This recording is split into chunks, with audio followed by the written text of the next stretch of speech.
David Reyes, y como parte de la primera asignación práctica para la clase de electrónica industrial traigo el siguiente video en donde se nos pide realizar el análisis del siguiente circuito, el cual consta principalmente de un tiristor del tipo NTE 5452. Antes de comenzar el análisis debemos mencionar las características eléctricas del mismo.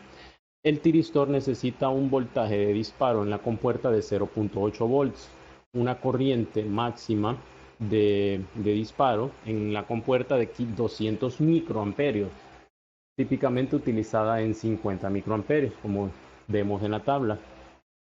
También posee un voltaje de estado máximo encendido de 2.2 volts. ¿Qué significa esto? Que el tiristor necesita estar polarizado directamente con 2.2 voltios antes de ser disparado en la compuerta para poder conducir electricidad. Lo otro es el tiempo de activación del mismo. Este cuenta con un tiempo de activación de 1.2 microsegundos. En el circuito se nos pide analizar el mismo cuando los interruptores tipo pulsadores S1 y S2 no han sido activados. Como podemos ver, los pulsadores, al ser normalmente abiertos, no proporcionan un paso de la corriente a través de los puntos en donde estaban conectados, donde S1 estaba en esta posición y S2 estaba en esta. A lo mismo que el tiristor, al no ser energizado, se comporta como un circuito abierto, idealmente hablando, claro. Siempre los dispositivos conducen una corriente, es mínima, tan ínfima que puede ser considerada como despreciable, puesto que no proporciona ningún tipo de reacción válida en el circuito. Por lo tanto, para este primer estado podemos ver que el bombillo seguirá estando apagado. Ahora pasaremos a analizar el estado número 2.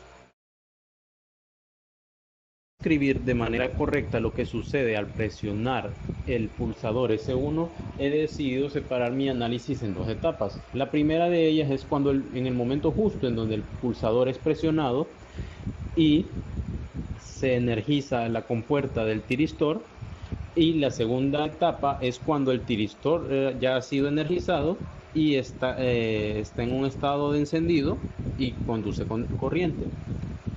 Como podemos observar, en el instante justo donde se presiona el pulsador S1, pasa una corriente proveniente desde la fuente de alimentación de 12 voltios a través de la resistencia de 4.7 kilo ohms, en donde esta resistencia tiene como única finalidad limitar la corriente que llegará a la compuerta de nuestro tiristor. Abajo de ella podemos apreciar una resistencia de valor de 1 kilo ohm, la cual se encuentra para poder asegurar mediante un divisor de voltaje el valor de voltaje necesario para disparar la compuerta de nuestro tiristor. En este caso podemos observar que el valor obtenido de voltaje corresponde a 2.1 voltios entre la compuerta del tiristor y tierra. Una vez se han obtenido estas dos condiciones de voltaje y corriente, el tiristor pasaría a lo que es la etapa 2, que es cuando ya ha sido enclavado y permite un paso de corriente a través de él, viniendo desde la fuente de alimentación, pasando a través de la bombilla de 12 voltios y pasando a través nuevamente del tiristor, llegando hasta tierra y completando el circuito. Esto correspondería a lo que es la etapa 2 del mismo.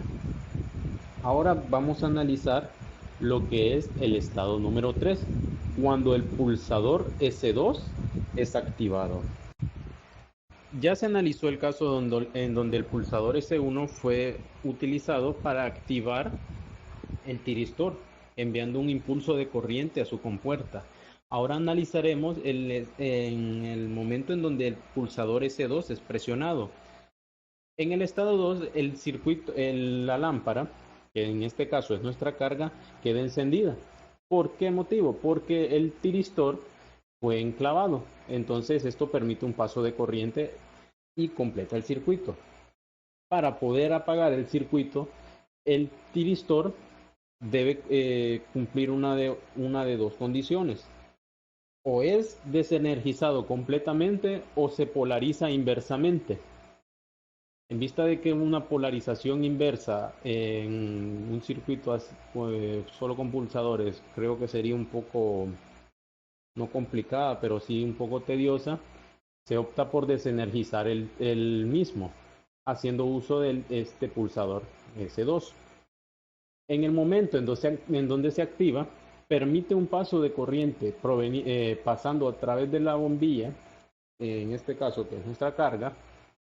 Luego, al llegar al nodo, toma el camino en donde se ha pulsado en donde se ha activado el pulsador, desenergizando así completamente el tiristor y desproveyéndolo de una continuidad de corriente. Por lo tanto, el tiristor entra en su estado de apagado y llegando finalmente la corriente a tierra y completando el circuito mientras se mantenga presionado el pulsador.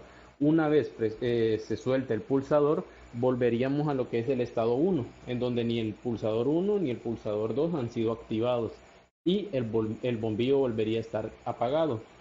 El propósito de este diodo, el 1N4001, es de proteger nuestros circuitos contra corrientes que pueda producir nuestra carga, en este caso la bombilla.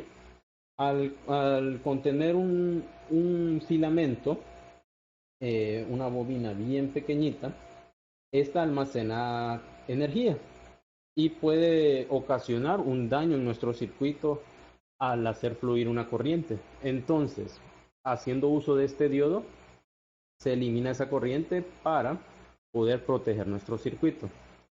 Esto fue todo por mi parte. Espero que la explicación haya sido muy clara y que sea entendible.